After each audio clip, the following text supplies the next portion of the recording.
Welcome back to Fireside Yankees with your boy Alex. Today we're discussing Spencer Jones. So if you haven't read the article from ESPN, Kiley McDaniel dropped his top 100 prospect list, and ultimately the Yankees have a couple names on there, Spencer Jones being one of them. I think he was in the 50s, Jason Dominguez being a little bit better.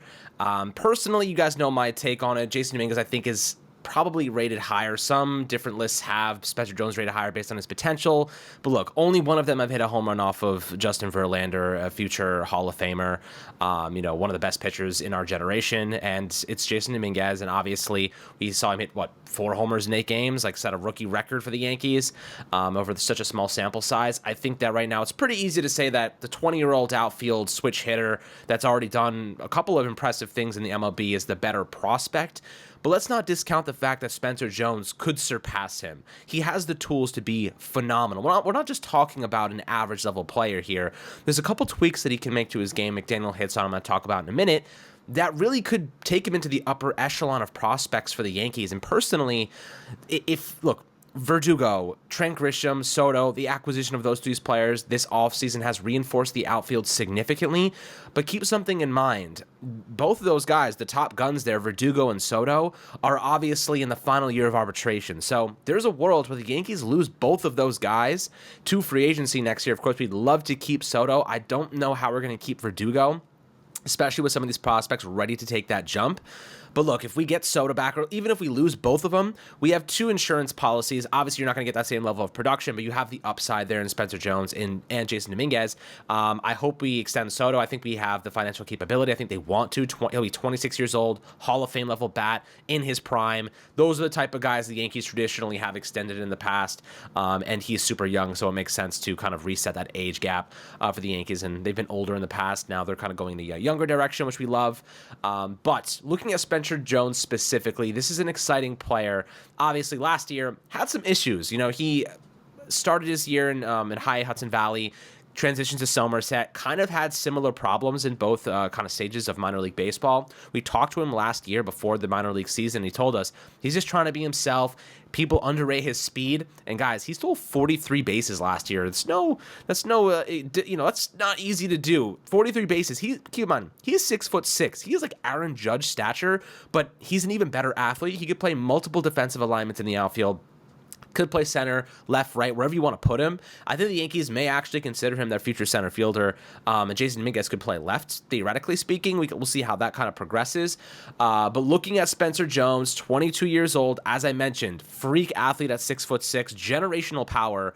He has consistent average batted ball exit velocities over 113 miles per hour. Now, here's where we dive into some of the weaknesses. He played 100 games for High Hudson Valley last year. He hit 268 with a 337 OBP and 450 slugging rate with 13 homers and 56 RBIs. Now, you'd hope over 100 games that Spencer Jones, with, as I mentioned, generational power, would be able to hit a little bit more long balls, hit more home runs. Now, the problem was he made great contact when he actually made contact. The problem was he wasn't making that much contact at times. And when he did make it, you saw the ball fly off the bat. Now, there's a couple things that I think he has to tweak. I'm going to read you the quote directly from Kiley McDaniel describing exactly what he needs to improve on. So McDaniel says, Jones is deceptively quick for his size as a solid average runner who stole 43 bases in 2023.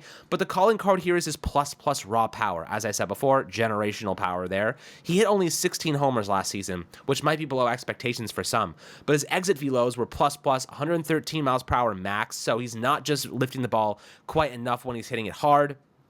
If he can lift his hard hit rate and launch angle from 7 degrees to around 15 degrees without losing too much contact, then he'll become a star slugger. That's certainly doable, but not quite as easy as you might think. So, looking at the raw statistics, you can tell. Batting average around 260, a little bit above that. Okay, it could stand to improve at the minor league level for sure. His OBP around 33%, that's got to go up, and his home runs got to go up. Now, the tweak here is if he can maintain his contact, but actually improve his flight, his bat path, his swing path, with more of that launch angle. You're talking about a 100% increase, more than 100% increase in his launch angle from 7 to 15 degrees. So, theoretically speaking, more fly balls with his level of power, generational, just ridiculous raw power, should be able to hit more home runs. More fly balls should equal more home runs, but also could equal more pop-outs. So here's what I'll say about that. There's a couple different variables to consider here. When it comes to popping out, it's better than double plays, right? You look at Juan Soto, he gets into a lot of double plays because he's kind of a ground ball machine. But when he gets the ball up, it's usually a line drive. You know, Stanton hits a lot of ground balls too. They have that kind of level swing path, but the power is so insane that the ball just kind of flies off the bat.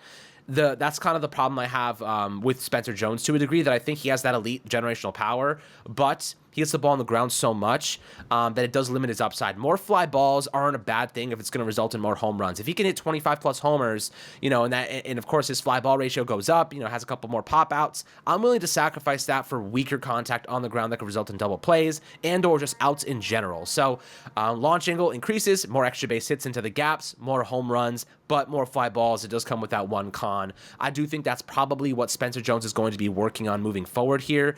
I do think that the upside here is substantial. This is not an ordinary level player, guys. There's a reason, in my opinion, that general manager Brian Cashman has kept these guys on lock for the foreseeable, for the last couple of years, right? Jason Dominguez has been off the table. Same with Anthony Volpe. They have refused. I know they talked about Jason Dominguez with Luis Castillo as in a potential deal, but Spencer Jones, in addition to that, he could have been tossed into several different deals, you know, whether it be for Frankie Montas last year, whether it be for 2 years ago, whether it be, of course, you know, for a player like, I don't know, like Juan Soto and Trent Grisham. If they wanted to float one of their top prospects, Spencer Jones certainly fits the bill, mainly because I think Jason Dominguez probably gets the start first before Spencer Jones does in the MLB. Of course, we've seen Dominguez already hit in the Major League Baseball. Jones has not. I think we're seeing more of a 2025 realistic elevation for Jones. Get him a little bit more time to, you know, kind of assimilate and get used to Double-A. He's got to take some steps forward. The launch angle, better contact more frequently, lower the strikeout rate. The strikeout rate is hovering around 28 to 30%. That's unsustainable for the Yankees because we already have so many sluggers like that. I think that we need that strikeout rate to I'd say about 24% is my sweet spot where I'm kind of looking. 24% for Spencer Jones. If he can get around there, still kind of high. I think we're going to see his home runs go up. We're going to see his, you know, those power metrics actually turn into tangible results. But one thing I really like about the guy is that he has a ridiculous work ethic. A lot of these youngsters, you know, we talked to Will Warren the other day, and he said, like, guys like Austin Wells, leaders, and you hear Will Warren. These guys are used to winning baseball games in the minor league level. When he was with Double-A, they won, you know, the championships. They just felt like they were playing as a team. They felt like they were all friends. I would love for Spencer Jones to kind of get that nature in the minor league system right now. You know, get a taste of that winning, get a taste of being a pinnacle piece to that equation, like the linchpin in the batting order, and obviously expanding his value as an outfielder.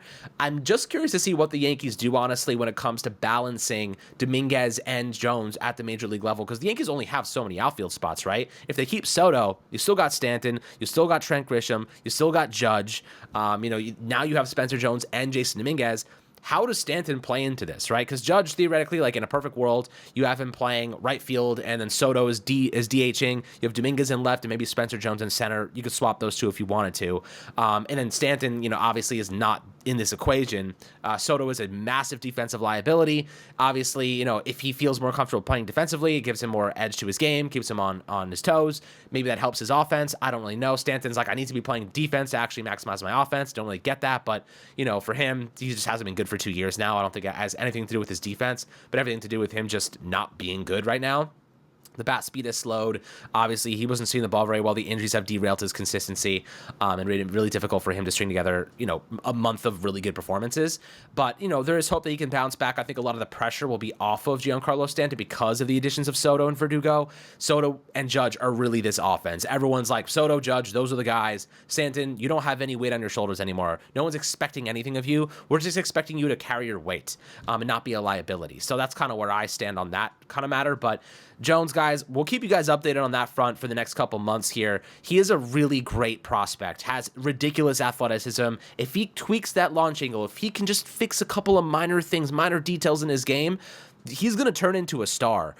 Is it going to translate at the MLB level? That power translates. His athleticism translates. We saw what Anthony Volpe did on the base paths last year. Spencer Jones can do that too, and he's even bigger. He's a huge dude. So There's a lot of upside there, a lot of excitement. A lot of them are already down in Tampa working. I know Will Warren's there with a couple of those guys. I know Spencer Jones has been working diligently this offseason as well. So I'm excited to see how that progresses. But we got you guys covered on the minor league news. Also, new podcast coming out. We're going to be starting a Baby Bombers podcast, so it'll have its own separate channel, separate stuff on social media, and it'll be ready for you guys in a couple days here. Ryan and I will be spearheading those efforts to actually support more information on the minor league prospects. You can have your kind of all-inclusive channel you can go to just to learn about guys like Spencer Jones, Chase Hampton's development, etc. There's so many really great talents. And despite the fact the Yankees have traded a lot of guys away over the last couple weeks here to get Soto, get Verdugo, the Yankees still have a top 10 minor league system among many listings, among many analysts, still have a top 10 minor league system in baseball. So that should tell you how much talent we really have. We want to make sure you guys are certainly aware of their value. So always happy to provide you guys with more information. As always, appreciate you. Make sure to comment down below in the YouTube comment section. Make sure to like and subscribe as always. And we'll catch you guys on the next Fireside Yankees episode.